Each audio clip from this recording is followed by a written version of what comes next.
Fungal infection ये बीमारी इतनी कॉमन है कि पूरी दुनिया में तकरीबन 100 करोड़ से भी ज्यादा लोग इस बीमारी से जूझ रहे हैं। अगर एक अंदाजा लगाया जाए तो 20 से 25% लोग पूरी दुनिया में इस बीमारी से जूझ रहे हैं। हिंदुस्तान में भी ये बीमारी काफी कॉमन। फंगस ये हमारे आसपास के एनवायरनमेंट में मौजूद होता है और हमारे कांटेक्ट में रोजाना आता है, लेकिन कोई एडवर्स रिएक्शन पैदा नहीं करता। लेकिन कुछ कारण ऐसे होते हैं जिसकी वजह से ये हमारे जिस्म के अंदर ओवर ग्रोथ कर जाता है और प्रॉब्लम्स क्रिएट करता है।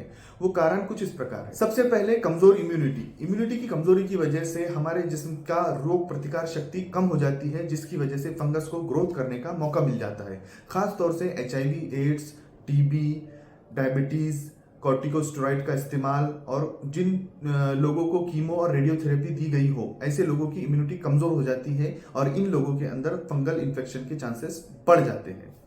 इसके अलावा खास तौर से अगर बात की जाए पर्सनल हाइजीन की, तो अगर प्रॉपर पर्सनल हाइजीन मेंटेन ना किया जाए तो इसकी वजह से भी फंगल इन्फेक्शन होने के चांसेस होते हैं।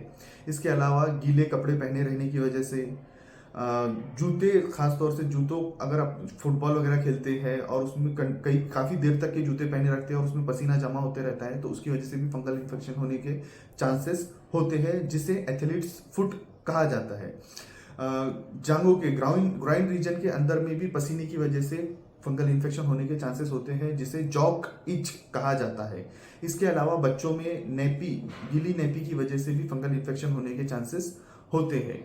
इसी के साथ साथ अगर किसी शख्स को फंगल इन्फेक्शन है और आप उसके कांटेक्ट में आते हैं तो उसकी वजह से भी फंगल इन्फेक्शन होने के चांसेस होते हैं। अगर किसी के घर में पालतू जानवर मौजूद है और उनको फंगल इन्फेक्शन है तो उसकी वजह से भी आपको फंगल इन्फेक्शन हो सकता है।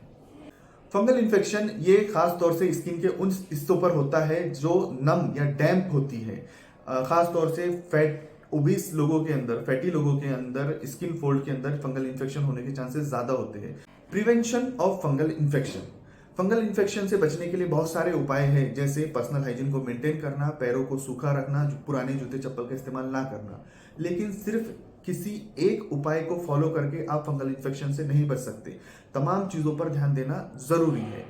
सबसे पहले बात करते हैं पैरों के प्रिवेंशन के बारे में।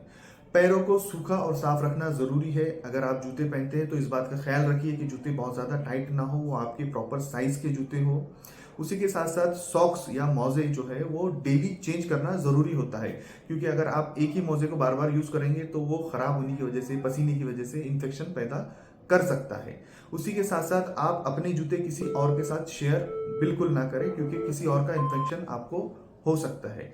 उसी के साथ साथ अगर आप किसी ऐसी जगह पर चल रहे हैं या रेगुलरली आप अपने घर में भी अगर नंगे पैर चलते हैं तो फर्श का सूखा और साफ होना बहुत जरूरी है। उसके अलावा चेहरा भी नियमित रूप से साफ करते रहे, चेहरे को धोना भी जरूरी है। इसके अलावा स्किन को भी साफ और सूखा रखें, पूरी स्किन को साफ और सूखा रखें और अपनी पर्सनल चीजों को किसी और के साथ शेयर बिल्कुल ना करें। खास तौर से टॉवेल, साबुन, कपड़े बिल्कुल भी किसी के साथ शेयर ना करें। बाथरूम, जिम और पब्लिक टॉयलेट पर नंगे पैर जाने से बचें। इन जगहों पर जाते समय चप्पल का इस्तेमाल जरूर करें। साफ और कॉटन अंडरवेयर का इस्तेमाल करें और टाइट कपड़ों का इस्तेमाल बिल्कुल ना करें, ढीले कपड़ों का इस्तेमाल करें। अपने ग्राइन रीजन को साफ और सूखा रखें और हो सके तो एंटी फंगल या कोई भी नॉर्मल पाउडर का इस्तेमाल करें ताकि वो ड्राई रह सके। नाखूनों को रेगुलरली कट रखें और उन्हें बड़ा ना होने दें। आपके परिवार में या आपके किसी दोस्त को अगर फंगल इन्फेक्शन हो जाता है तो उसका तुरंत इलाज करें, उसे अनदेखा ना करें, क्योंकि उनका इन्फेक्शन आपको भी ट्रांसमिट हो सकता है। अगर आपको जिस्म के किसी भी हिस्से में फंगल इन्फेक्शन होता है तो आपको चाहिए कि आप रेगुलर एंटी फंगल शैम्पू का भी इस्तेमाल करें, क्योंकि ये इन्फेक्शन आपके जिस्म से आपके सिर में भी ट्रांसफर हो सकता है। लेडीज को मैं खास तौर से ये एडवाइस देना चाहूंगा जिनके छोटे बच्चे हैं कि अपने बच्चों को नेपी ज्यादा देर तक पहनाए ना रखें, क्योंकि गीले नेपी की वजह से भी फंगल इन्फेक्शन होने के चांसेस होते हैं।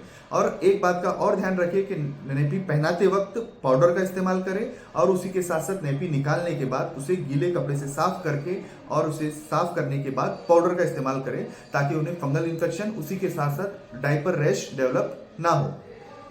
उम्मीद करता हूं आपको ये मेरा वीडियो पसंद आया होगा। अगर आप चाहते हैं कि मैं फंगल इन्फेक्शन के ट्रीटमेंट पर एक वीडियो बनाऊं तो प्लीज कमेंट करके मुझे जरूर बताइए। Thank you.